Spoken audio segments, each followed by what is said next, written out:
بسم اللہ الرحمن الرحیم۔ میرے پیارے ویورز السلام علیکم۔ امید ہے آپ سب لوگ خیر خیریت سے ہوں گے۔ کیسا معجزہ ہوا! زبیر میرے چچا زاد ہیں، میری ان سے شادی قسمت میں لکھی ہوئی تھی، سو ہو گئی، مگر ہمارے نصیب میں اولاد کی خوشی نہ تھی۔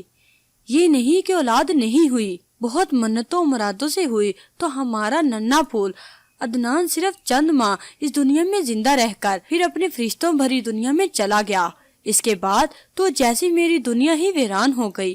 اب میرے لیے زندگی میں کوئی کش نہ رہی تھی۔ میں ایک ماں تھی، ایک ایسی ماں جس کی گود چند ماہ مہکی اور پھر اجڑ گئی، اور اب میں ایک زندہ لاش تھی۔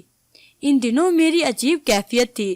زبیر دن بھر مجھے سمجھاتے تھے کہ اولاد خدا کی دین ہے، اسی کی ملکیت ہوتی ہے، ہم صرف امانت دار ہوتے ہیں، وہ چاہے تو دے دے، چاہے واپس لے لے۔ تم کیوں اس قدر غمزدہ ہوتی ہو؟ جس نے شادی کے 10 برس بعد امید کی کرن دکھائی، اولاد کی خوشی سے آشنا کیا ہے، دوبارہ وہی کرم کرے گا، تمہاری جھولی پھر سے بھر دے گا۔ میرے ذہن پر عدنان کی معصوم صورت نقش ہو گئی تھی، جس کا ننھا منا جست خاکی اب خاک میں مل چکا تھا۔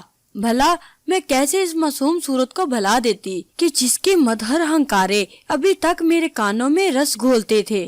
شاید کہ اس کے غم سے پاگل ہو جاتی کہ سیلاب آ گیا، پانی نے ہمارے علاقے کو چاروں طرف سے گھیر لیا۔ رات کا تیسرا پہر تھا جب اچانک مجھے محسوس ہوا کہ تہگانی میں کمی آ گئی ہے، پانی کی سطح بہت تیزی سے گر رہی ہے۔ اس کا مطلب تھا کہ ہمارے بچنے کے امکانات واضح ہو گئے تھے۔ ہم نے دراصل نسبتاً کم تہگانی والے علاقے میں بھاگ کر پناہ لی تھی۔ ہمارا گھر نشیبی علاقے میں واقع تھا، جبکہ اب ہم ایسے علاقے میں آ گئے تھے جو اونچائی پر واقع تھا۔ جب ہم یہاں پہنچے، اس وقت پانی ہمارے محلے کی گلیوں میں پھیل چکا تھا اور گھر کی دہلیز سے پانی نے فرش کو بھگونا شروع کر دیا تھا۔ تبھی زبیر نے موٹر سائیکل نکالی اور مجھے بٹھا کر وہ نشیبی محلے سے بھلائی علاقے کی طرف لے آئے۔ گھر سے چلتے وقت ہم نے ایک شاپر میں کھانے پینے کا تھوڑا سامان لیا تھا، اور بس اس کے سوا ہمیں کچھ اٹھانے کی مہلت نہ تھی۔ جس مکان میں ہم نے پناہ لی تھی وہ بھی خالی تھا۔ یہاں کے مکین غالباً مزید حفاظت کے خیال سے کسی اور طرف رخ کر چکے تھے۔ ہم نے چھت پر بیٹھنا زیادہ مفید سمجھا۔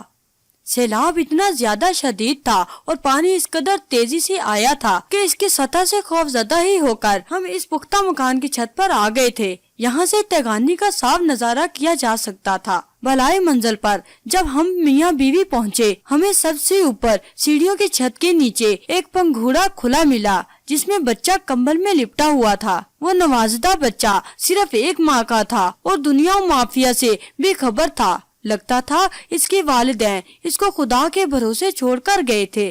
ممکن ہے کہ انہوں نے بچے کو لینے واپس لوٹ کر آنا ہو، مگر تہگانی میں ایسے پھنسے ہوں کہ لوٹ ہی نہ سکے ہوں۔